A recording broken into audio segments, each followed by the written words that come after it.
G'day everyone, this is lane splitting with Twysted Throttle, I guess. Nah, not the best idea to go flat knacker when lane splitting. Never know who might get a bit jealous and decide to open their door on you. I know it's happened before to someone. Let's go to Albert Park. It's just such a beautiful day today. I thought I'd take the chance to finally break the vlogging drought.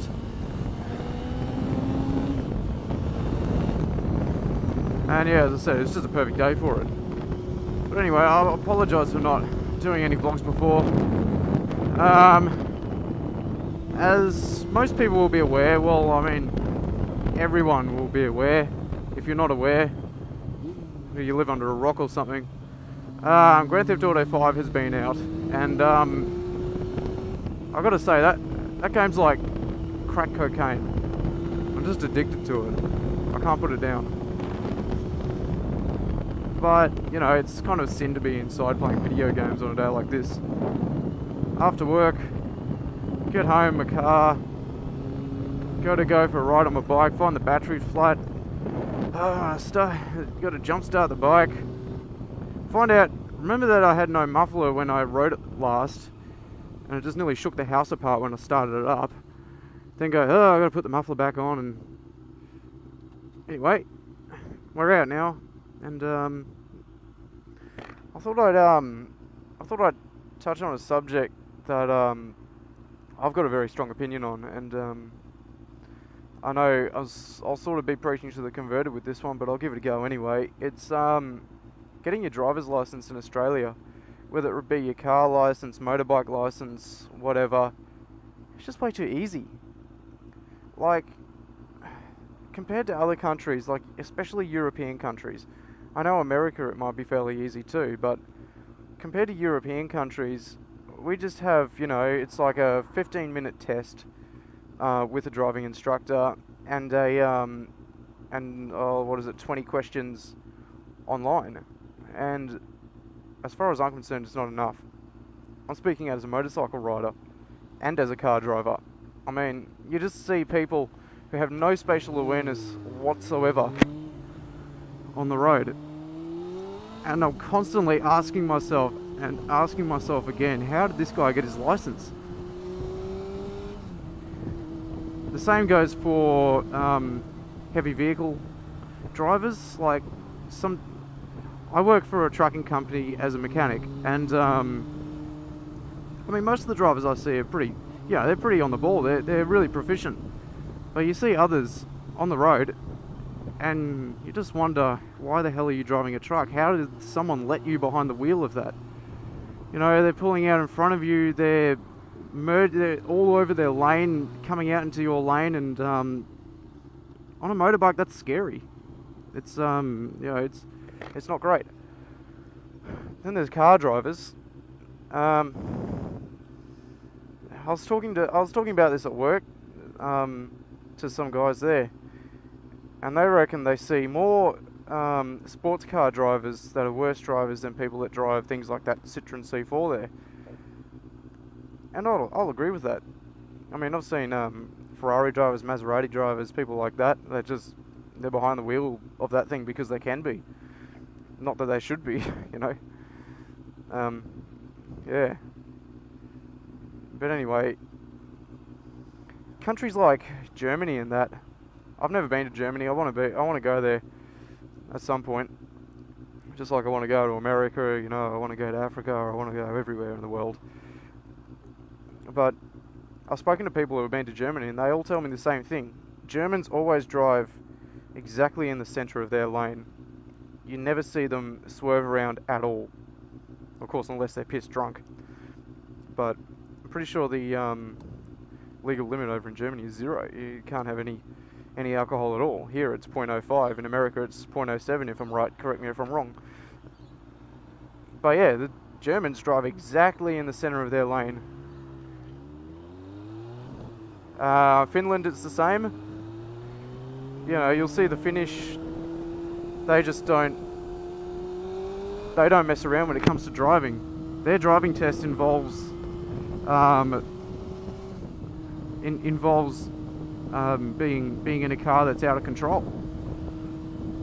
I mean, you get nothing like that here in Australia. Here in Australia, you gotta look left, you gotta look right, you gotta check your mirrors and all that, but there's nothing to do with actual car control itself. They don't teach you about safe cornering speeds. They don't teach you about what would happen if your brakes locked up. And it's just wrong. Letting people on the road not knowing how to properly control a car is just unsafe. And yeah, like, sure, you can do defensive driving courses, advanced driving courses and all that sort of stuff afterwards, but they're all done by third-party companies. Vic Roads don't do them. Or, you know, whichever other state you're in, whatever your road authority is, they don't do them. Which is really bad on the government's part. And even if you go to a defensive driving course or advanced driving course, something like that, it's generally what I've experienced. I've done both, and they're just not in detail enough. You know, you don't get enough time to fully spend time with the instructors and learn what your car can and can't do. That taxi made some funny noises then. I really want to later on do a couple of courses on my motorbike, just to learn what it can and can't do in a safe, controlled environment, you know, with paramedics standing by and all that. Because, you know, blasting up the Reefton Spur at 1,000,000 miles an hour on a bike you don't know the limitations of isn't safe, as far as I'm concerned. I mean, most motorcycle riders like me who like riding on the edge, they do courses like that, and that's what I'm going to do later on. But for cars, you don't need to do anything like that. It's a shame, really. So I sort of want to hear your guys' opinions on this. You know, leave it in the comments, shoot me a message or whatever. And I want to know what you guys think. And on another note, I do hope to do more videos than just like one a month. I know I've been really slack lately, but I blame it on Grand Theft Auto 5. You know, screw you, Rockstar, destroying my life. But on a different note again, if any of you guys have Grand Theft Auto 5 on PlayStation, you can look me up, add me if you want. I'll put my gamer tag on the screen about now, I guess, if I can figure out how to do that. I'm a pretty dodgy editor. It'll probably be surrounded in some stupid background that I can't get rid of.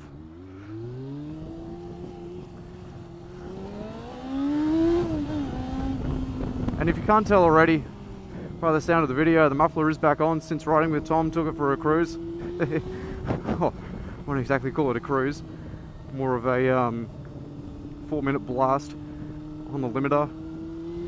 But you know, that's how this bike likes to be ridden. I don't mind, honestly. I'm a real sort of laid back kind of guy. He's the only one that's going to ride the arse off it.